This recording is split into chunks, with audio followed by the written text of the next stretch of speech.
Hey everyone, Dave Jackson here, ESPN rules analyst on ESPN Hockey, and you're listening to the Sports Circus.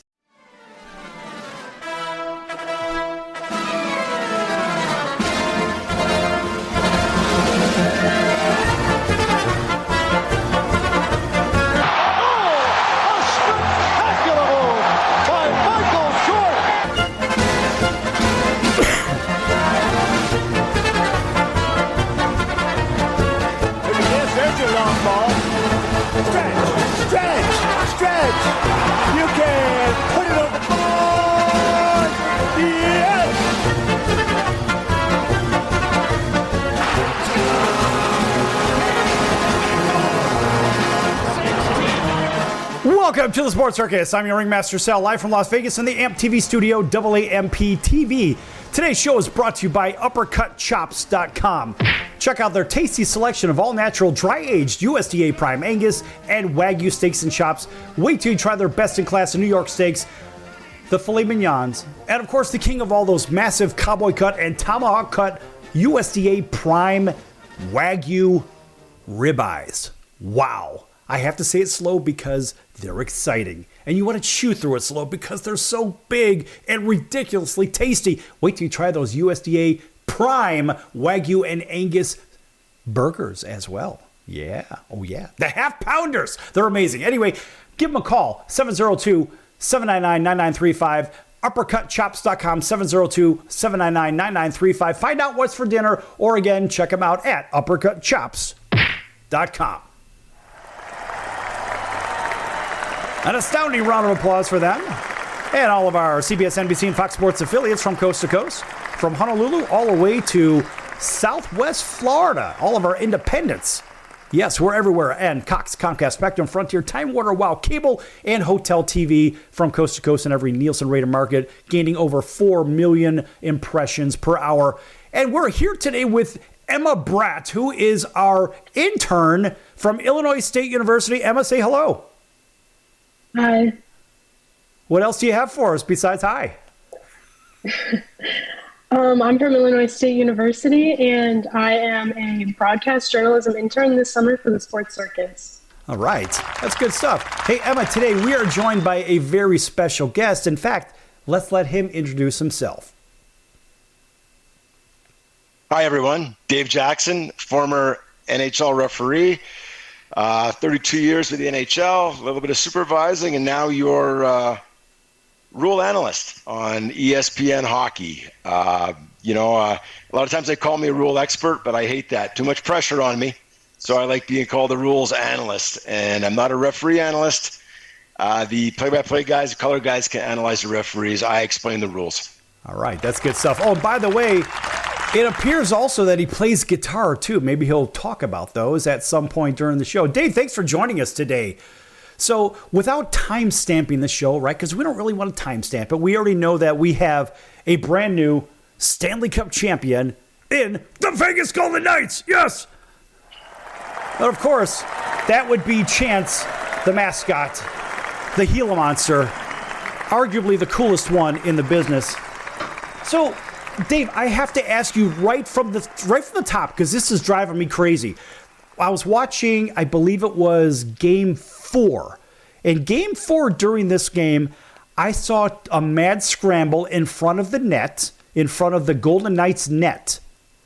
And it looked to me like number 23 in red, which I believe was Verhaeghe, was holding on to Aiden Hill's arm in the net, holding the goaltender, restraining the goaltender from playing his position.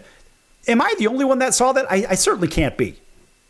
Well, you know what? It's funny. Is that the goal that there was a controversy? So there's a whistle, and that was Game 5, I'm thinking of. Game 4, no. There was no challenge on the play. There might have been contact early on, but you know what? People forget that the call on the ice means a lot. So it's not like you're just starting from zero and showing a video with no context. The call on the ice is made. The referees determined that even if there was incidental contact, it's not enough for a goal to be taken down. So if you're a coach going to challenge that for goalie interference, you've got to overcome the fact that all things being equal, the referees in ice said it's a good goal. You need irrefutable evidence to overrule that. And There wasn't. So play on, good goal, good hockey goal. Well, okay, so this was no goal. There was about maybe 45 seconds left in the third period, and it was a mad scramble. No goal was scored. A mad scramble in front of the net. Nothing went in, but it was as clear as the sky is blue in the middle of the desert in the summertime that Aiden Hill's arm literally was being clutched and grabbed, and he couldn't move to the left to cover the left side of the net. And I was wondering what the heck is going on here, because as I understand it, there's also possibly an off-ice official that may have seen something too, in case the on-ice officials didn't. Is that true or not true? Not on penalties. Not on penalties. So I can't remember the play you're talking about there. I was thinking of a different one, but you've got to remember the referee, when it's down close, so goal interference is such a tough one. You got the referee down low. When it's a scramble in front of the net, he's looking for the puck. He wants to kill the play. It doesn't have to be puck focused totally, because we do have replay, but his call matters. Like I just said, his call matters. So he's going to be semi-puck focused. A lot of those things get missed unless you run the goaltender over. If it's not egregious, tough for that down low referee to see it. And the guy at center ice, well, he's watching everything around it. He's making sure the guy doesn't get cross-checked into the net, things like that. So those things get missed. That's why a lot of times goal interference becomes a challenge, because the team has the video goal coach who is same as you. You pick it up on tape, call down to the coach, say, look, this is what happened. The referees will see it on the ice. Now, they don't get to make that call once it goes to coach's challenge. That's Toronto, the situation room, making that call. But they do consult, and they say to the referee, hey, what'd you see there? He goes, well, I didn't see an interference. And they show that, they pull out the iPad, they're looking at it, and they go, oh, yeah, he was definitely interfered with. Toronto ends up making the final call. But that's why a lot of times, if no goal is scored, there's nothing you can do about it to fix it. But that's why some of those get missed, because the down low referee is he's more puck focused than he is seeing little grabs in the upper body. So what about the idea that, remember, we used to have this rule really enforced with offensive guys in the paint, right? You're in the crease, and if a goal was scored while somebody's skate was in the crease, the goal would be disallowed. Now, that kind of went away after, it's been some years now that we've seen that kind of go away. How come? Because people hated it. See, there's really no fixing goaltender interference to please everybody. You can't do it. We tried it and it didn't work. It was zero tolerance. It was, if your toe's in the crease, when your team scores, we're disallowing the goal. And everybody said, that's great. We finally have some, guidance on this. It's black and white. And guess what? We were having goals scored all night long that had zero impact, the toe being in the crease. Legit hockey goals that have been a goal for 100 years. All of a sudden, we're disallowing these goals. And rightfully so, hockey people were going, this isn't the answer. We can't make this rule black and white, which is what we tried to do. And then Brett Hull scores the goal for Dallas Stars. I believe it's 1999. Wins the Stanley Cup. People piling on the ice, and Buffalo is trying to get someone to review this because Brett Hull had his toe in the crease, which I will still defend as a good goal, because he kicked that puck to his stick. As soon as he kicks it, he has possession and control, which is an exception. He's allowed to have his toe in the crease at that point, but it wasn't explained very well. But after that sort of fiasco, they decided we can't have this. Let's put the judgment back in the referee's hands. And now we have video replay. We can challenge. I think it's in a good spot. I really do. And if people would educate themselves on the rule itself, NHL.com, they have a video rule book, and they have a link to goalie interference. 8 minutes. It'll be life-changing if you're confused on goalie interference. Now, Emma's a former goalie. Emma, what do you think about that? Yeah, I think that's really interesting. I do have to agree with that, because a lot of the times, if the skate is inside the crease, that doesn't make any difference on whether that was a goal or not. So I do have to agree with that. It's kind of, it's black and white there. All right, so it's black and white, but the paint is blue. So they've restricted the goalie. The goalie can only stay behind the net, right, in the trapezoid. Can't go in the corners anymore, but you can now go in the goalie's crease, and you can camp out there. I mean, it seems like advantage not to the goalie, And we see these rule changes in baseball too. I'm a former baseball player. It drives me crazy, but that's another story for another time. So, Dave, are we seeing a push for more offense maybe over the last decade or so? Is it going to keep heading that way? We're definitely seeing a push for more offense. You've seen it used to be that you look at faceoffs, for example. The defensive centerman used to have the ability to put his stick down second, which gives you, in theory, it shouldn't give you anything, but the guy who comes in first, it's like putting a horse in the gates, for the Kentucky Derby. Right. The first horse in is at a disadvantage because he has to sit there and wait while you load the other 12 horses. Absolutely. So now we've changed it to where we put the offensive player gets to put his stick down second. So the defensive center gets all twitchy. That's to increase offense. Used to be a puck deflected out of play. Well, if it was the offensive team that shot it out, it went outside the zone. No, every faceoff's in the zone now. So it's all geared towards more offense. But the goaltender is still protected in his crease. We just don't want the goaltender to have complete immunity on loose pucks, legitimate plays. It all comes down to incidental contact. If it's legit going for the puck, it's play on. If it's deemed deliberate contact, you're probably going to get the goal taken away. And I think that's a great balance. Right. So we're going to break right now. But, when we come back, I want to talk more about these rule manipulations because that's kind of how I see it. But then again, I'm just a person. I can't skate. I'm that guy that has the 2 skates in. I just couldn't do it. I grew up in cold weather. I can't skate. Save my life. Nonetheless, we're going to be back here with 32-year referee in the National Hockey League. That'd be Dave Jackson and intern Emma here at the Sports Circus. Lots more to come, folks. Don't go anywhere.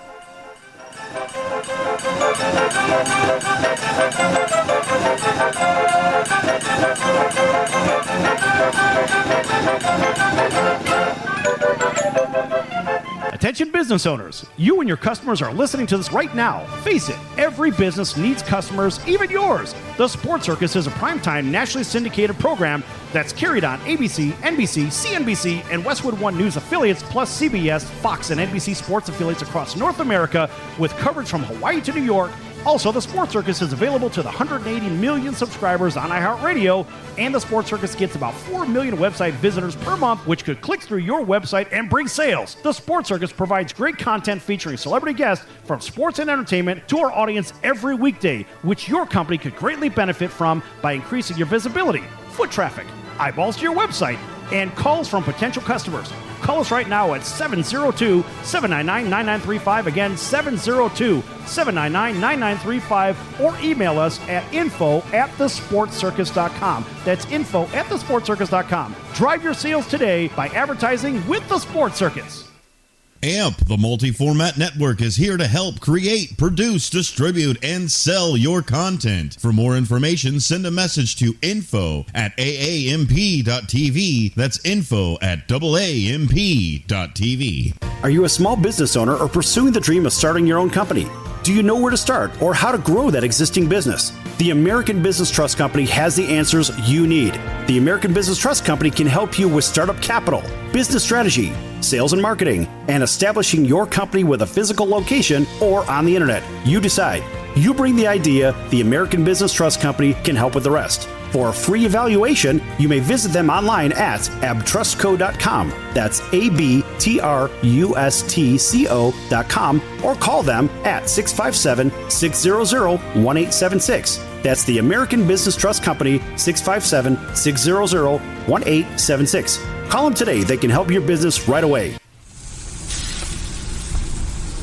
That's the sound of sizzling, dry-aged USDA Prime Wagyu and Angus steaks from UpperCutChops.com. Their best-in-class filet mignons, New York steaks, and the king of all steaks, the tomahawk and cowboy cut ribeyes are the best in the business. Even their Prime Wagyu burgers will likely be the best you've ever had. Browse the full selection of steaks and chops at UpperCutChops.com from the comfort of your home or on your mobile device. UpperCutChops.com delivers all-natural, dry-aged USDA Prime Wagyu and Angus steaks and chops directly to your door, without the hassle of going to the grocery store and fight crowds to pick from a small selection of average at best meats with injected steroids, fillers, and coloring added to look good. Find out what's for dinner at uppercutchops.com or call 702-799-9935. That's 702-799-9935. 702-799-9935. Or make your selection directly at uppercutchops.com. You're listening to the Sports Circus, and I'm Mike Golick.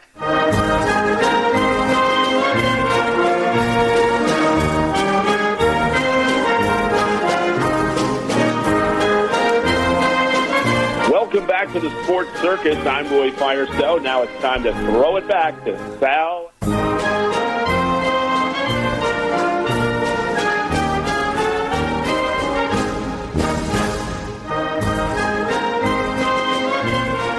Welcome back to the Sports Circus. I'm your Ringmaster Sal, live from Las Vegas in the AMP TV studio. AAMP TV stands for All Ages Media Programming Television. Make sure you check it out online.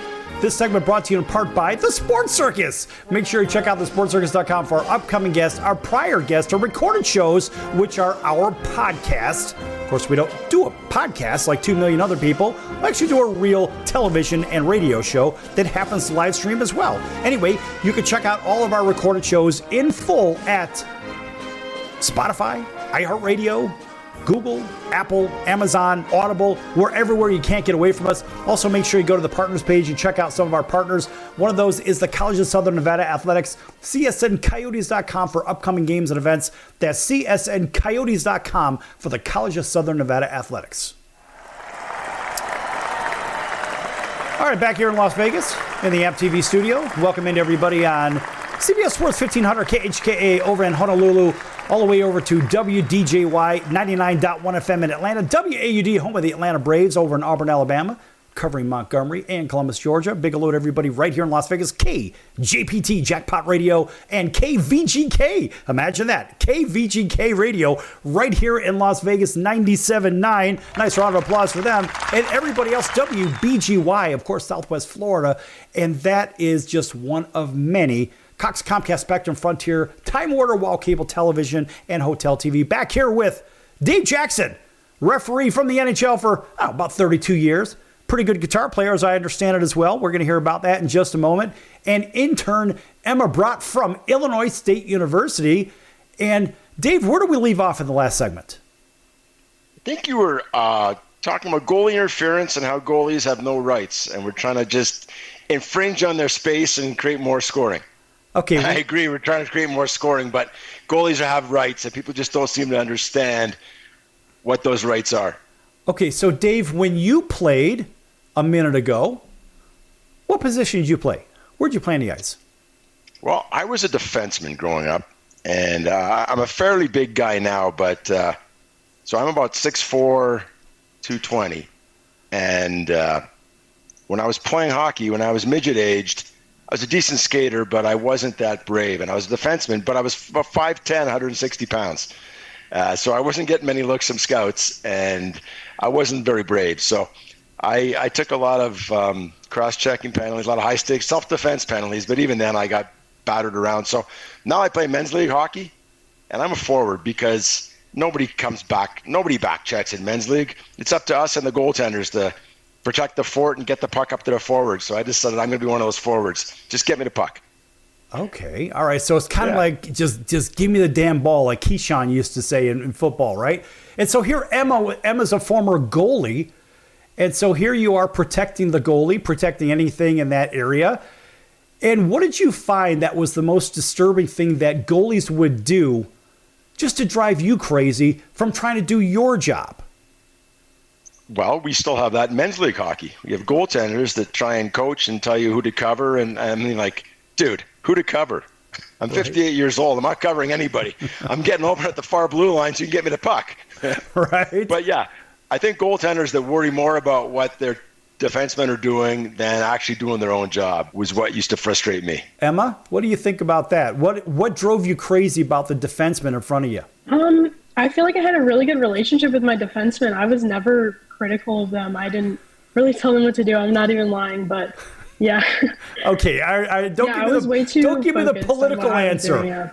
Emma, I don't want the political answer. I want the real answer. What drove you crazy about defensemen? Last time I played was 3 years ago. I'm going to have to think about that. Okay, well, you go ahead and sit and stew on that one. I can imagine just being a goalie, and I've never played any of that, but I would imagine as a goalie, Dave, correct me if I'm wrong, but if you're going to get in front of the goalie to block a shot or something, block the damn shot. Don't screen the goalie so the goalie can't see what's coming. Absolutely. Don't screen the goalie, and don't try and let the goalie see the shot. Don't try and get your stick in the way of it, because he or she has a bead on that puck. He doesn't need your stick changing the direction of that puck. I mean, that's what most goalies would tell, even at the NHL level. It's like, if you're going to block that shot, you make sure you block it, but don't try and get your stick in the front of a shot that I can see.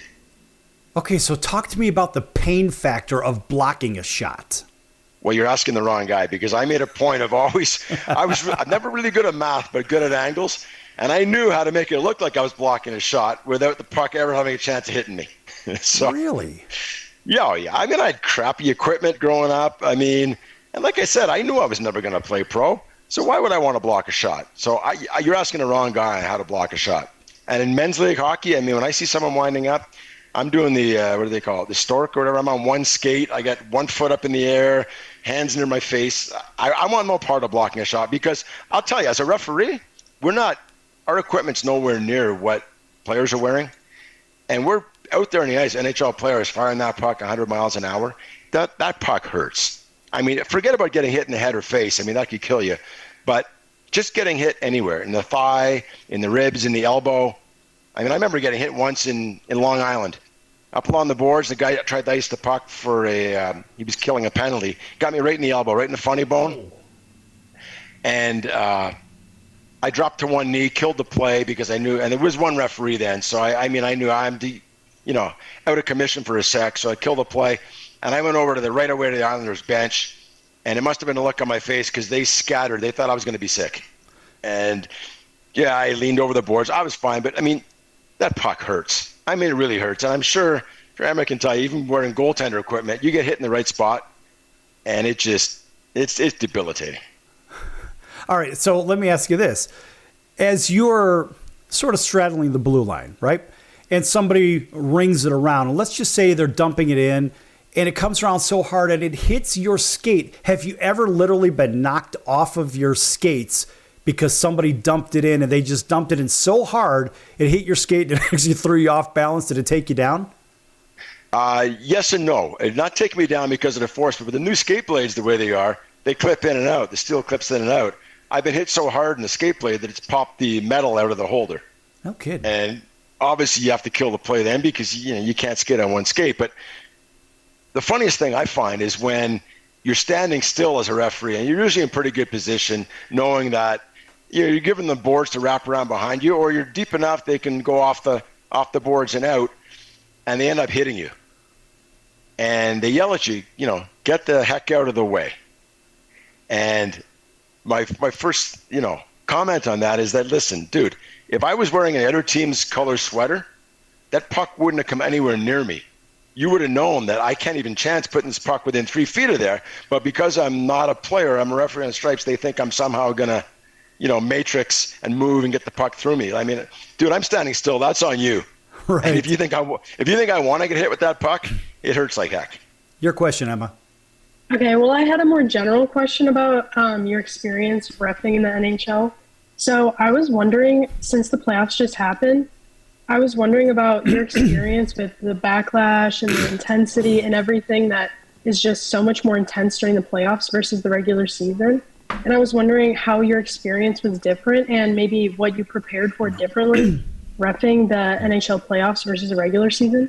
Sure, that's a great question. I mean, when I came in the league in my first NHL game was 1990. In fact, Guy Lafleur was playing, so I'm from Montreal, and that was such a thrill being on the ice with Guy Lafleur. He was with the Nordiques at the time, but 1990. I went full-time in 93, no more minor league games, and it was one referee. So there was only 11 or 12 referees on staff. So I didn't get playoffs for my first 7 years because only 11 guys worked the playoffs, and we were 12 or 13, and I was last man in, so I'd get standby assignments. So, I'd work 75 NHL games, and then come playoffs, I'd just be in my suit and tie, and I'd be down at ice level watching the games. And I said, wow, this is really different. It's much faster than a regular season game. And I did about 7 years of standby. And when I finally did an NHL playoff game, it was 1999, I think, or 2000, Nordiques jersey, right on. I love it. And I thought I was ready for the NHL playoffs. I mean, I'd been right on the other 6 inches from the glass for 7 years watching all these games. I go and do an NHL game in the playoffs just from the minute you hit the ice, the electricity, the fans, and you drop that puck. And the NHL is the fastest league in the world. And I thought I was prepared. And I tell you what, like, my hair was on fire. Like, my head was just spinning around and around. I go, I can't believe how fast the controlled mayhem this is. It just blew my mind. And every call you make, every call you miss, every call you decide not to make is so much more magnified in the playoffs. The building's full. Everybody's watching. And it's just, I tell you what, a lot of sleepless nights. And when the game goes well, you're on a high, man. You're just walking out of there like you're floating on a cloud. When you've missed a call or cost a team a playoff game, and you don't sleep for 2 nights, you stare at the ceiling. Guys internalize it, they really take it seriously. They don't just shrug it off and go, oh, well. I mean, it means the difference of moving on to the next round or not. So it's night and day, regular season and playoffs. What it also means the difference in getting your razor blade out and shaving, too, a little bit earlier than the next guy. Right? All right, when we come back, we're going to be back here. I want to talk a little bit more about the speed of the game as you move up in age and as you move up in skill level, too. So back here with Dave Jackson, 32 years in the league, been calling some penalties and, well, making some people happy and some people not so happy. Anyway, you can catch Dave on ESPN as their rules expert, we'll call him. And you might be able to catch him on stage playing guitar. Back here with Emma Brott, myself, and Dave Jackson in just a few moments. So, Cody, we're lots more to come here on the Circus.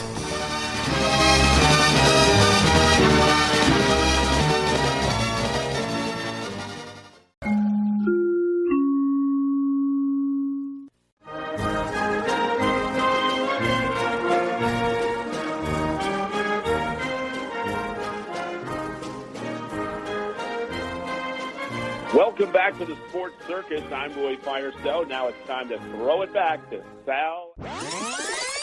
My favorite one had to do with the Green Bay Packers. And I love the fact that they dealt off Ty Montgomery because of a blown assignment. Green Bay isn't Green Bay unless they have a good running game. Then they can win 10 Super Bowls. The fact is, you don't have a running game. You've got 70% passing, and that's not where Aaron Rodgers needs to be.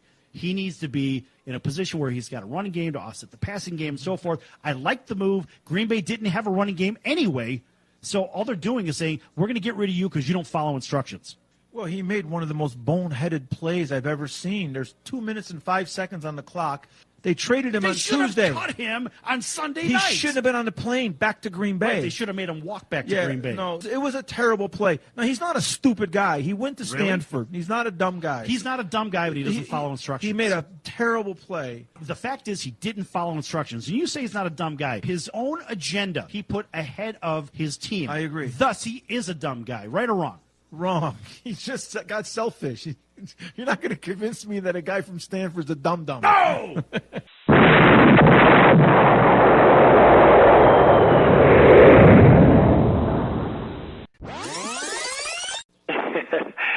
Yeah, this is Sidney Justin from the Miracles. So you heard yesterday's show at Roy Firestone. Did you hear a little clip about him going into the office where Smokey was at? That was really good material, wasn't it? Yeah, that was really funny, man. Yeah, and then you heard him. I thought it was hilarious. It was cool, though. It was cool. Really cool story, man. I enjoyed listening to that. Right, and then he gave a couple of bars. Can you give us a couple of more from Ooh Baby Baby? And let's see if you could do it better than Roy Firestone. Come on, man! All right, you know what? Why not? I did you wrong. My heart went out to play. But in the game, I lost you. What a price to pay. Hey, I'm crying. Ooh, baby, baby. How's that, man? That's Is that okay? Is that good enough? That's incredible. fantastic. You know why? Because that's what you do. You're in the incredible business, Sid. That's awesome. Yes. Only at the Sports Circus. You're going to get sports. You get music.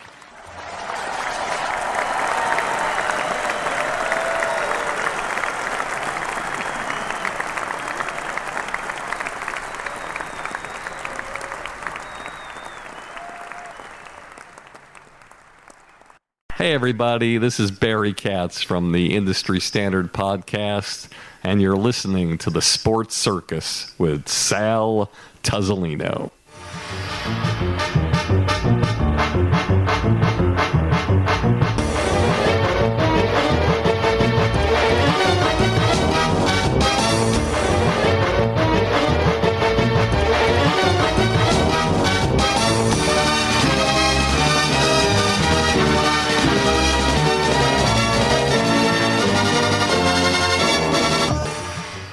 Hi, I'm intern Emma Brott. You're listening to the Sports Circus, and here's Sal. All right. Welcome back to the Sports Circus, everybody. I'm your Ringmaster Sal. That was our intern, Emma Brott from Illinois State University. And we are here with Dave Jackson, 32 years in the league, refereeing, blowing whistles, making people happy, making people sad. And guess what? This is not a game where you bring a crying towel. Just get over yourselves. All right. Welcome back to everybody on television, radio, and streaming. Everybody also on Facebook. A big hello to you and those people on the Mars rover, because you can't get away from us. All right, Dave, in the last segment, we were talking about lots of things. But let's kind of shift from that and let's talk about the speed of the game. All right, so you had talked about maybe prep from regular season to playoffs. Let's talk about first the speed of the playoffs versus the regular, because there seems to be a notion of desperation in these games. Is that fair to say? Absolutely. Desperation, controlled mayhem. I mean, it's win or go home, right? So people say, geez, they watch the NHL playoffs and go, oh, why can't we see 80 games like this? The players would be dead. You can't perform that way for 80 games. These guys, the injuries they play through, I mean, if it was a regular season game, a lot of times the guys wouldn't dress. They're injured. They're icing down their injuries. But come playoff time, I mean, you got time to recover in the summer. But you take a night off, your team loses, you might be on summer break. So it's just crazy. And guys don't take penalties. That's the other thing they talk about, how the referees just call a different game in the playoffs. Well, I disagree. I think the players play a different game in the playoffs. In the regular season, you see guys taking lazy penalties. You see guys taking retaliatory penalties. You can't do that in playoffs, or the coach is going to nail your butt to the bench. In playoffs, the penalties are desperation penalties and accidental penalties. You're trying so hard to get that puck. You're trying so hard to catch the guy. Sometimes you're a little overly aggressive and you take maybe a tripping penalty you didn't mean to take, but it's just a complete different mindset. And the fans wonder how referees sometimes miss a penalty. Well, you should try sitting in the front row at a hockey game, and you don't see the game the same way you do from the press box or from the TV camera. It is just, there's no sight lines, and the game's just moving too fast. That's a great point of view. A lot of people seem to miss it. If you've never had a glass seat as a fan, folks, go sit at the glass. And not only will you see the incredible speed of the game and everything that's going on, but you couldn't possibly see 180 degrees right in front of you, because technically you're looking in front and maybe you get about somewhere in there about 90 degrees. But you can't see on the sides of you. You just don't have it. You can't pay attention to everything that's going on to the left, everything that's going on to the right, everything in the center. It's not possible. And I had that appreciation experience one time when I had glass seats. I was like, wow. I mean, I know the game is fast, but I didn't realize, just as a fan, and you're sitting there right next to the bench, and you're like, wow, look at all the chaos that's going on. It's really controlled chaos, Dave. It really is. And, to your point, the speed, I'm a huge NASCAR fan. And if you've never been to a NASCAR race and you just watch it on TV, it looks like they're driving around 60 miles an hour. And you're like, I don't see the excitement in this. But, oh, man, you go to a NASCAR race at a super speedway and you're anywhere near the track, or you're lucky. I mean, I was fortunate enough to be in the pits quite often. They're doing 200 miles an hour, and you don't really get a respect for that speed unless you're there live. And you just look at that and you go, man, that is exciting. And I think hockey's the same way. It's great on TV when you know the game, But if you've never been to a hockey game and you say hockey's not for you, I'm saying just give it one try. Just give it one chance. Go watch a live hockey game in the NHL, and you'll be hooked. It's just fantastic. I think it's the greatest game in the world. You know, when I look at the NASCAR thing, I'm glad you brought that up, because when I think about my own experience, now I'll have to buzz out some of this. All right. Well, this is an adventure, is it not? Here's me. Yeah, I come down here. I love doing this. I've been doing I have to play this. One of the things I cover, racing. But I have to mute one word in here because I said one bad word, and I'm going to go ahead and kill that right now. Okay, so check this out, Dave. You'll appreciate this. I'm in this car, and here's our crew. There he is. Say hello, everybody. What's your name? Albert. Albert? I'm Greg. Greg and Jeremy. There's Jeremy. We're at Daytona here. How fast? Okay. 170. About 170. He says we're going to go 170. Oh, no, you don't. We got up to 205. Okay. Were you driving or you a passenger? And was that you behind the wheel? no, I was just a passenger. Passenger, okay. Listen to this thing roar.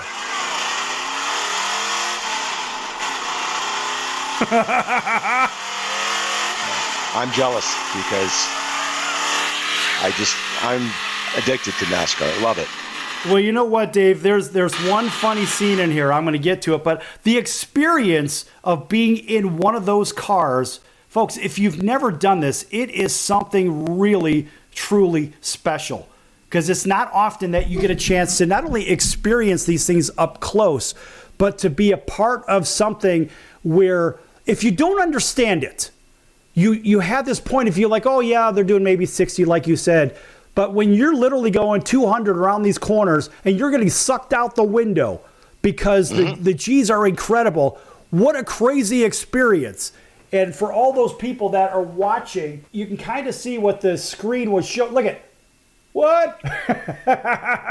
So everybody on TV, my point that I'm bringing this up is, Dave, exactly the speed discussion. The speed discussion is such an important discussion that people don't seem to understand the speed of a game. Just like if you're watching baseball on television. And I can tell you this, as a pitcher, I came out of high school throwing 97 miles an hour as a lefty.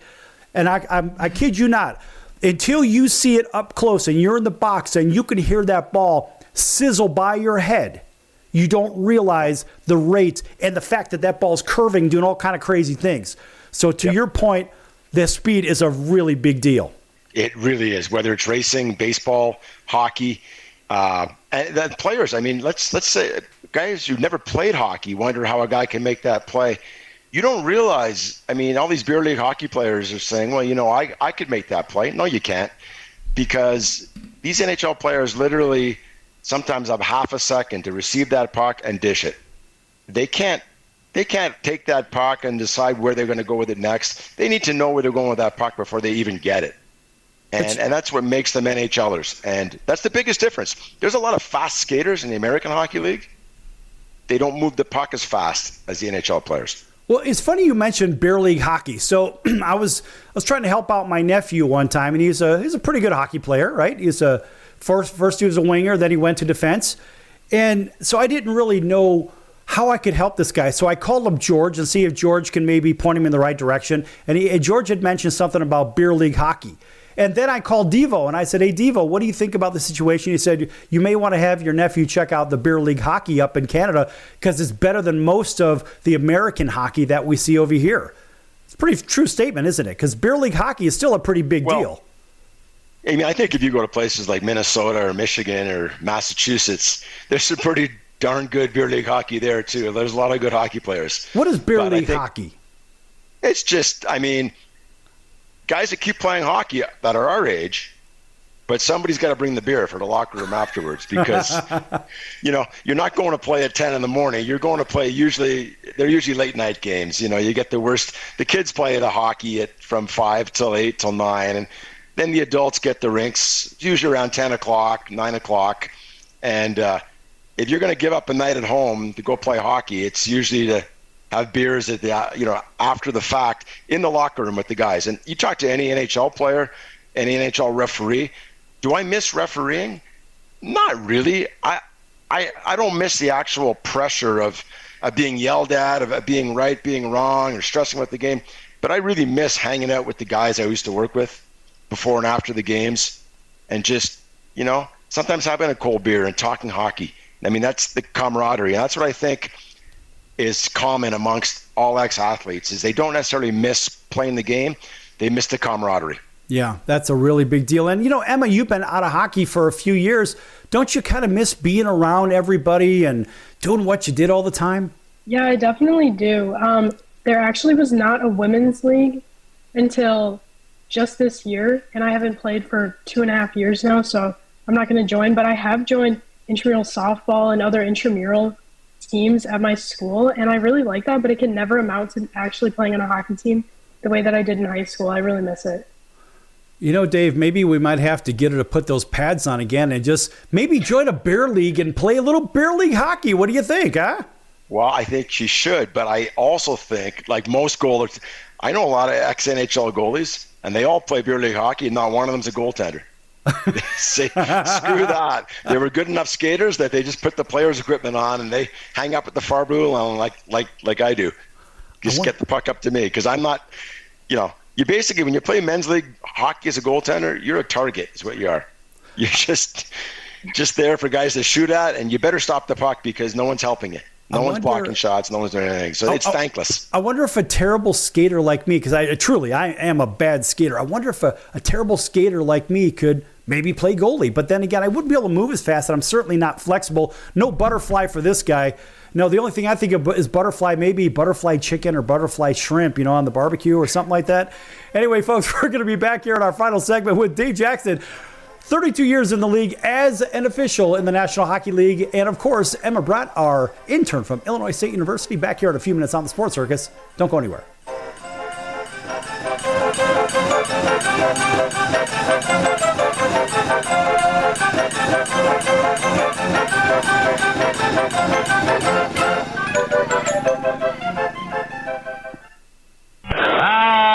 Can't beat fun at the old ballpark, friends. High pop fly. That would be a home run in a phone booth. I don't know what the big deal about Cracker Jack is. Did you ever go and buy a pack of Cracker Jack thinking you'd get a prize and find no prize in the box? Here's the pitch. That might not sound important to some people when you're a little kid, especially from humble origin, and they cheat you out of a prize. There's a bouncing ball. Second baseman has a Barbary over to first. It's hard to think in laudatory terms of the product. I think if there was an occasional box of Cracker Jacks that found no prizes for the little Harry Carey many years ago. You got that right. And boy, when a box of Cracker Jack to me meant a lot of money. Here's a pitch, bounce foul. That's the most asinine marketing I've ever heard of. 1 ball, 1 strike. These guys say, well, you sing about Cracker Jack. I said that I only sing it because it's in the song. Here's a pitch foul back. And I wouldn't be a bit surprised, even to this day, some youngsters who buy a box of Cracker Jack don't find a prize in the box. 1 ball, 2 strikes, 2 out. Well, if you're going to talk about our congressman being crooked, here's a pitch foul out of play. Why not talk about commercial products who don't do what they represent to do? There's a smash to Squires. He's got it. 1, 2, 3, nothing across. We're going to the bottom of the 7th now to score. All tied up. Milwaukee 4, the White Sox 4. Hey! Everybody! All right, Nancy, let me hear you. Take me out to the ball game. Take me out to the crowd. Buy me some peanuts and Cracker Jack. I don't care if I ever get back for its root for the White Sox. If they don't win, it's a shame. Or it's 1,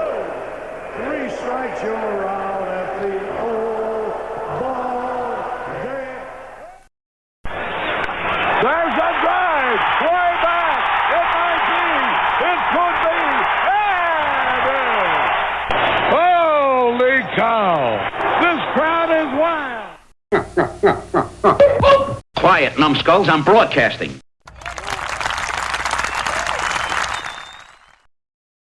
Hey, this is Tommy John, and you're listening to the Sports Circus.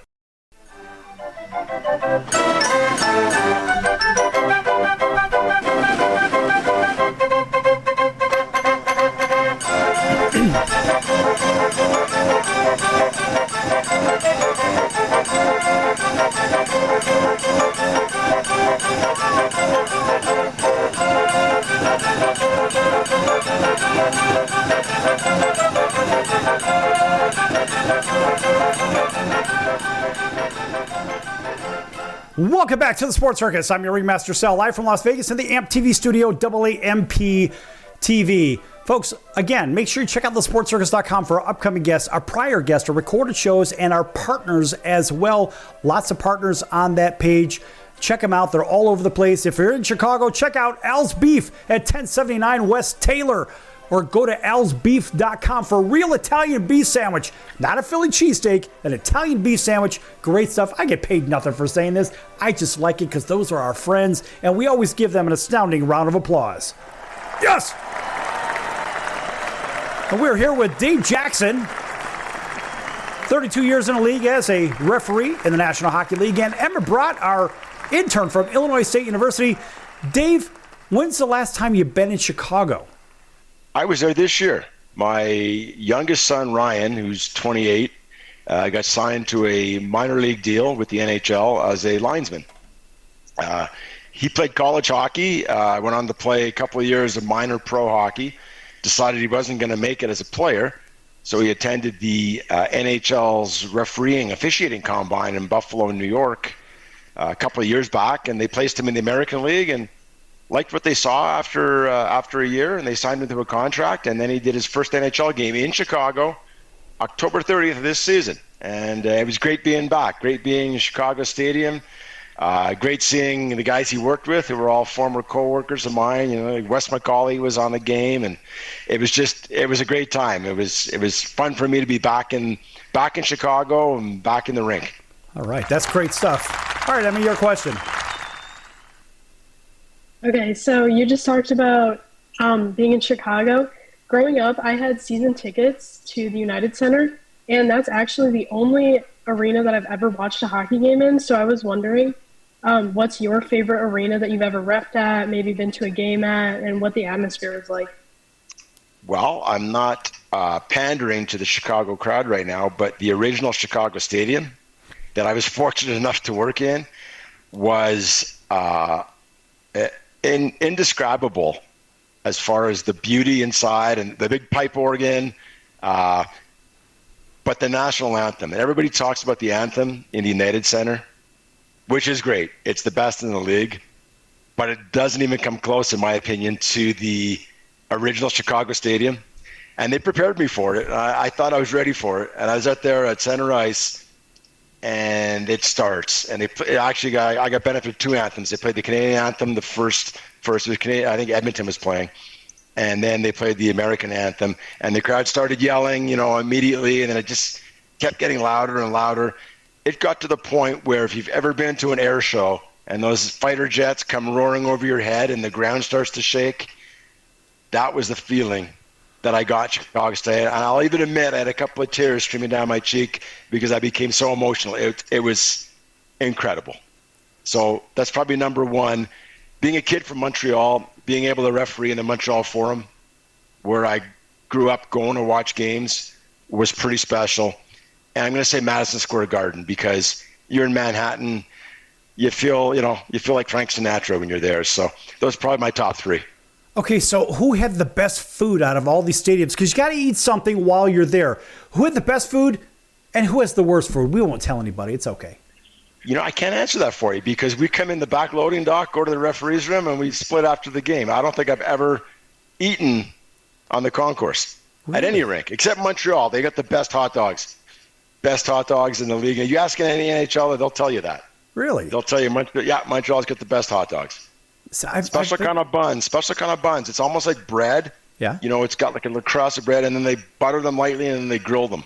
Oh, that sounds really good. Oh, All yeah. right. And they're really thin too, because they like a panini type press right down on them.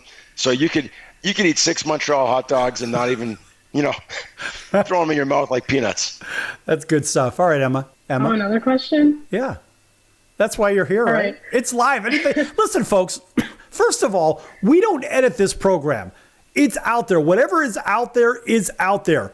And God forbid I pick up one of these guitars and start playing. I'd rather hear Dave pick up one of his guitars. We're going to learn about those right after Emma's question. That's not going to happen. It's not going to happen if I'm playing either. But folks, we leave it out there. We don't fix it in the mix, right? Like a lot of those podcasts do. We don't do that. So whatever's out there, Emma, you're on it. Just like Blue Bonnet. Let's go. So another question I have about your experience being an NHL ref is, we talked about a lot of backlash. We talked about different stuff. And you said you really like the camaraderie of being a ref. But I was wondering, did you ever have one specific moment where you were like, oh, I want to make this my career? I don't think it was necessarily one moment. I started refereeing. I don't think anyone who's a young kid says, I'm going to be a hockey referee when I grow up. I'm going to do it as a career, because obviously the glory and glamour is in being a player.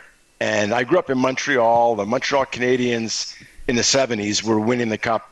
I think they won 5 or 6 times in the 70s. I wanted to play for Montreal Canadiens. And, very early on, probably around the age of 16, I realized I was never going to play in the NHL. But I started refereeing kids hockey when the dream was still alive as a player. I was probably 14 years old. And I did it just because I hated my paper route. It was a morning paper. I had to have it delivered before 7, and I'm not a morning guy. And I hated delivering newspaper in the snow and the rain. And a buddy of mine said, hey, why don't you try refereeing hockey? You get paid, you get to skate, you get to be at the rink. So I started as a 14-year-old, and I started moving up, and I was pretty good at it. And then when I never got drafted at 18, I stopped playing hockey for a while, and I just concentrated on refereeing and going to college. And I just kind of got fast-tracked. And when I did my first major junior game in Canada, it was a Quebec League, and that was back in the day. The Verdun juniors had Pat LaFontaine, they had Jerry Gallant, they had a lot of good players. And I was on the ice with these guys. I was a linesman even then. I wasn't even a referee. But I said, this would be pretty cool if I could, keep doing this. And I decided to take it serious then. I worked out. I put on some muscle. I got bigger, dedicated myself more to it. And I said, I could make a career out of this. So I think probably when I was 18 and I started doing Quebec Major Junior Hockey League, that's when I kind of had the aha that it might not work out, but if I really dedicate myself to it, I might have a shot. And it worked out. NHL hired me. They didn't hire me, but they brought me on staff as a trainee at 21. So 3 years later, I was working for the NHL. So the pressure of hockey in Canada, and the reason I'm bringing this up here in our last few minutes of the show is we had a player traded away from the Vegas Golden Knights in the offseason last season. And the reality is he liked it here. But he said the fans and the team, it just wasn't a serious, hungry environment. Of course, then he goes to Montreal, and obviously where hockey is everything, right? And so, of course, that guy, he leads the team. Guess what? They hoist the cup, whatever the case. Yeah. But the reality is that he said they weren't serious enough about it. What do you have to say about a person that says that Vegas is not serious about hockey now? Well, I tell you what. Vegas came in the league in my final season, and I was fortunate enough to be assigned the home opener, which, first regular season game in Vegas, and I was so pumped to do it. And I was like, this is an honor. And then you had that terrible, tragic shooting, days before the home opener. And so the home opener became a really somber event. All the advertising came off the boards, and I believe they put Vegas Strong on the boards. They had all the first responders on the ice. They had the victims' names on the ice, and the teams all stood together. And as referees, we stood amongst the players for the anthem and the presentation. And it was such a powerful moment, and it was sad. But at the same time, you saw the sense of community in the Vegas fans. And then we dropped the puck, and Vegas scored right away. And I believe, won the game 6-1 or something against Arizona, I think was playing. And I was fortunate to do 6 more games that year in Vegas. And when I retired, Vegas went all the way to the finals that year, did they not? Was it? Yeah, their first season. And I went to a game on Mother's Day. When you retire, you don't do playoffs. You pick your last game, and I retired 2 weeks before the season ended. So I was done. And my wife said, hey, it's Mother's Day. Let's go to Vegas. My wife loves Vegas. And I got tickets for the hockey game against Winnipeg. And it's the first time I'd been in the crowd in Vegas. And we never see what's going on during intermissions. And what a spectacle, what a show. And I turned to my wife and I said, wow, they really do it up for playoff games. And she'd come to several of my league games, regular season games. And she goes, oh, no, hon, like, they do this every game. Every game. It's an event every single game. And I go, wow, that's amazing. And I talked to some of the locals that were in the seats beside me, and they're like, we just love this team. We are so fortunate to have this team, and the Vegas community is passionate. Nobody thought it was going to be the local fans. They all thought it was going to be people coming, visiting fans in to see their team. But I tell you what, their Vegas fans are some of the best in the league, and anyone that would say they're not passionate is just misguided. Yeah, I would agree. I've been a season ticket holder since the beginning. I was at that first game that you were talking about, but it's complete chaos in the stadium. Were you yelling at me that game? I think I was. I probably was. I don't know. It could have been. Actually, if you would have heard me yell, you hear me yell over and above everybody. It's remarkably, ridiculously loud. My friends can actually hear me on TV. It's that bad. Right. Anyway, that's another story. Listen, Dave, we got about a minute left in the program. Is there any cause, anything you want to get out there? How could people follow you? Take a minute and talk about that real quick. Well, people can follow me on Twitter. My handle, I believe, is ESPN Ref NHL, and I do my best. So you follow me on Twitter. I'm not going to talk politics. I'm not going to talk anything controversial. I just like to put out explanations of rules. I think the way you build the game, the way you promote the game, is to have an educated fan base. And when we like talked about NASCAR, if you know the rules, and you can enjoy the sport more. So follow me, watch hockey on ESPN. Any games ESPN produce, I'm there. If there's controversy, I just try and explain the rule. And people ask why I don't dump on the referees. I won't support a bad call.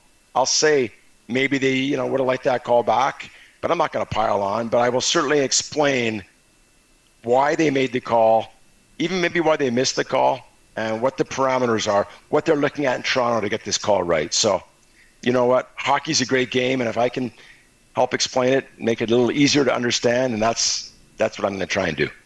All right. Great stuff. All right, Emma, take 10 seconds, talk about your experience, and then we're out of here. All right. Thank you, Sal, for having me on today. Thanks, Dave Jackson, for answering my questions. This was a really interesting conversation we were able to have, and I'm glad this is my first experience on air.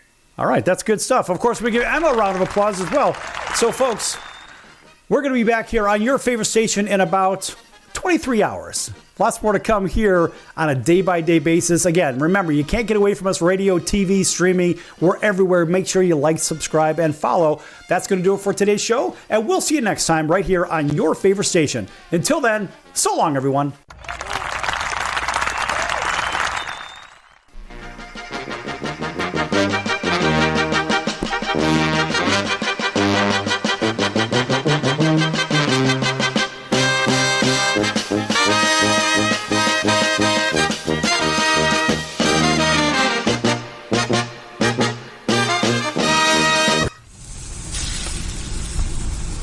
That's the sound of sizzling, dry-aged USDA Prime Wagyu and Angus steaks from UpperCutChops.com. Their best-in-class filet mignons, New York steaks, and the king of all steaks, the tomahawk and cowboy cut ribeyes are the best in the business. Even their Prime Wagyu burgers will likely be the best you've ever had. Browse the full selection of steaks and chops at UpperCutChops.com from the comfort of your home or on your mobile device. UpperCutChops.com delivers all-natural, dry-aged USDA Prime Wagyu and Angus steaks and chops directly to your door, without the hassle of going to the grocery store and fight crowds to pick from a small selection of average at best meats with injected steroids, fillers, and coloring added to look good. Find out what's for dinner at UpperCutChops.com or call 702-799-9935. That's 702-799-9935. 702-799-9935. Or make your selection directly at UpperCutChops.com. I'm your Ringmaster Sal of the Sports Circus. Join me and Hall of Fame world champion and all-star celebrity guest for chaos and controversy here on Libsyn and all podcast platforms. Also, thesportscircus.com. Remember, folks, it's a circus and we prove it every day.